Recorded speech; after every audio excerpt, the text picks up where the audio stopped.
This video is made possible by EA Game Changers. What's going on, guys? Ben Glicken here, coming back at you with another video. Some more Madden 19 content. Of course, once again, thank you to EA Sports and the Game Changer program for allowing me to record a bunch of this early. And today we're going to be talking about player upgrading. So, these are as things currently stand, and I still can't get over how funny it is seeing John Gruden like talking on his imaginary phone there, for instance, inside his coach's office is what they're calling it. Please subscribe if you guys are new. Down below the video, hit the subscribe button. Currently on the path towards 100,000 subscribers. But of course, we are talking today about upgrading in Madden NFL 19 franchise mode. So if you guys are, longtime subscribers of the channel, you probably know I'm a gigantic franchise guy, as John Gruden intently stares at the phone, absolutely blown away by it. But if you guys don't know how franchise works this year, it's pretty simple. So the upgrade system has changed a lot, and if you guys see me looking down to the right, that's where my gameplay is on my laptop, as John Gruden has now made the switch to the computer, discovering electronics really for the first time. But they've completely abandoned the XP system for the most part. Now, you gotta be thinking, what does that mean for the most part? How do you, abandon a system, kind of? So there is still XP, and when I got the chance to sit down with one of the lead Madden developers, Clint Oldenburg, if you guys know him, I asked him about that, and he went and texted somebody for the response. And there is still the XP system, and how do you accumulate these skill points? Because that is the new way to upgrade these players. And I'm, just watching over random Madden 19 gameplay until we get to that point. And he texted back, and we got the answer from one of the lead franchise guys. I would expect that the skill points and the experience that goes into them is basically a meter. And you can see the process of the meter if you click in. It isn't explicitly labeled, which is why I asked about it. And as players accumulate XP over the season, it fills up their skill point bar, if you will. Now, it isn't explicitly titled that, but you guys, you're watching this video, you'll know that's what that is. So as you fill up the bar over the course of the season, accomplishing goals and reaching milestones and getting yards and touchdowns and things like that, which you guys are going to see here in a moment, you fill up that bar to gain skill points. Skill points is the new way that you upgrade players. Now, I was looking for it in here, and an issue that I did pass on to the team in feedback, I'm not sure if it's going to be fixed, but currently there is no upgrade all feature at the same time like there was last year and in previous years, and I think that's a big problem that needs to be addressed before the game actually comes out. Of course, this was an earlier build of the game. I played this almost a month ago at this point. But there needs to be an upgrade all feature that they just don't have right now.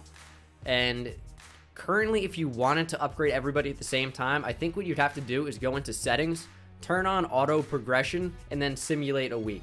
I think that's probably the only way right now. But regardless, let's go ahead and see into these players. So with the wide receiver, like Mike Williams, who we have, this was a fantasy draft if you guys are wondering why everyone's on different teams. And the overalls, of course, are not final. I cannot stress that enough. But for each different player, there are 3 to 4 different categories that you can upgrade. For wide receiver, there is possession, which we just upgraded, which targeted catching, medium route running, and short route running, a new addition to the game this year. There's 3 different route running: short, medium, and deep. We have possession, we have deep threat, we have red zone threat, and of course we have the 4th one, which is slot. So depending on what you upgrade, it will give 1 overall to your player at that point. Now, you could upgrade their type to make them an even higher overall, even though it only upgrades certain attributes in those specific categories. You could upgrade how they fit the scheme that you're currently running, or you can choose whatever, depending on what you want. So I kind of just tried to give you guys a bunch of different options to see what each thing might upgrade. So if you're doing a wide receiver, I wanted to get possession, I wanted to get red zone threat, I wanted to get slot, I wanted to get everything. For offensive tackle, you have pass protector, power, and agile. So depending on what you upgrade with power here, it does awareness and then a power sort. So lead block, which is a new stat for offensive linemen this year. And then like pass block power is one. And then for pass protector, it upgraded awareness and then pass block power again. For certain positions, you have certain attributes that cross over in these departments. So awareness is another one that got upgraded for agile there, as we use our skill points on Cam Robinson. And of course, you can make each player your captain. As I scroll through randomly here, I don't know what I'm doing. Of course, this was quite some time ago. But for each player, of course, you do have these different ones that you can choose to upgrade. On the defense side of the ball, I think I go with Daniel Buchanan here, and I do. So we have run stopper for middle linebacker. We have pass coverage. We have power rusher. And what is the last one that I'm missing here? We have speed rusher. So depending on the type of outside linebacker that they are, you're going to want to upgrade different parts to their game. So Daniel Buchanan, who's basically a money backer, a safety playing the linebacker position, not really rushing the passer in a 4-3 style defense, we're obviously not going to have him go after the passer. So we're not going to touch speed rusher. We're not going to touch power rusher. Checking out the stats there for whoever that is. I think it was a rookie that I may have drafted. I don't actually even remember. But for different schemes, you can see how the puzzle pieces fit. And you're going to see for Connor Gunheim, who we drafted, we're going to have different things to upgrade for different positions. So I think Dalvin Tomlinson's who we check out next. And of course, he's a 3-4 defensive tackle. So what we really want to focus on is run stopper for him, as he's not going to be an edge rusher. So it's not going to be as important to develop him in a speed style the way that it would be with certain other players. You have to look at their attributes and what you want to specifically upgrade to their style. For cornerback, for example, I found this was really cool. With a guy like Darius Slay, we can upgrade his speed. So we got lucky there, and we actually got a speed upgrade, and that is gigantic. Gigantic. It's one of the rarer ones for cornerbacks, but if you get it, it's going to be insanely productive. You can, however, if you're noticing that there aren't a ton of skill points, go into the XP sliders and raise them however much you feel, and you will be able to get that XP bar to go up much faster, and you'll be able to in turn upgrade these players much faster, which is certainly a very good thing. And for guards, for tackles, for centers, it's all the exact same on the offensive line. You're going to have the same things. Power, agile, and protector, I believe, are the three for offensive line. For tight end, it's interesting. There are three. There's vertical threat, possession, and blocking. Now, if you upgrade possession, if you upgrade vertical threat, that can still target blocking. So in my opinion, it isn't really worth it to upgrade blocking when you can upgrade other departments and focus on their abilities as a catcher while still upgrading their blocking. You can see which each of these you're getting blocking almost every single time in some department with tight ends. You upgrade a ton of stats at each time with a tight end.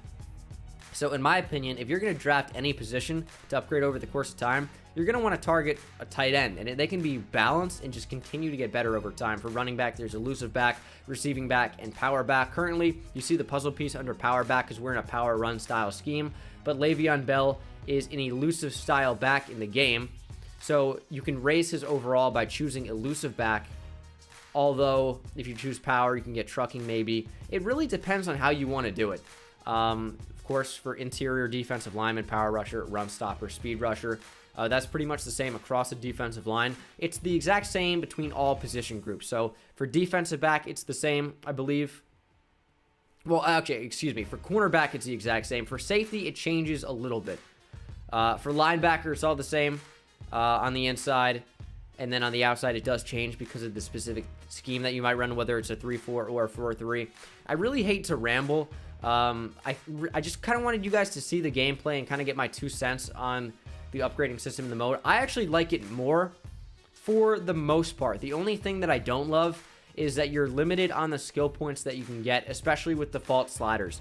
So in the past last year, and it happens in real life, if you have a player that plays really, really well in their rookie season, you could get them up super, super high. So you could see an 83 go all the way up to a 90 maybe in their first season. However, in this, it seems like you can only go up 1 overall at a time. So even if you have a really good season with the default sliders and you get what appears to be the max of 3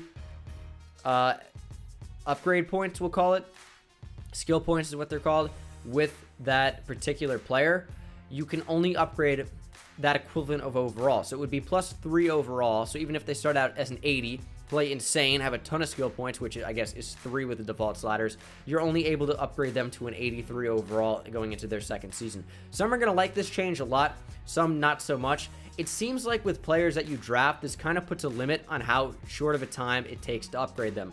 So for a guy that does rebuilds like I do quite a bit, I think it's going to hinder it a lot, because if you draft a rookie quarterback and he's an 83 overall, let's say, which is an insane overall to start with, if you play 3 seasons, 3 to 4 seasons, which is like what I like to have my rebuild length lengths be usually. I don't know, I just turned illiterate for a minute there. But he'll only go up to an 86, maybe an 87 overall, which in the past certainly was not enough to lead a team. But we'll have to see how the game changes before launch. I hope you guys understand the upgrade system and how they've still kept experience points, but changed it into skill points and upgrading specific attributes and no longer being able to target, you know, one attribute at a time, but a specific group, I should say. I like the change a lot overall. I think it adds a little bit more fun and a little bit more randomness, which can be a good thing. Let me know what you guys think down in the comment section below. Please subscribe if you're new. I know I was kind of all over the place for this one, but I really wanted you guys to get the kind of bare bones experience that I did and experiencing it for the first time. And I feel like if I was, you know, prepared a script or something, that you guys would be seeing it as a one-sided argument. I wanted, you know, to present both sides and really give you guys my true opinion. But thank you guys so much for watching. I hope you enjoyed, and I will see you in the next one. Take it easy.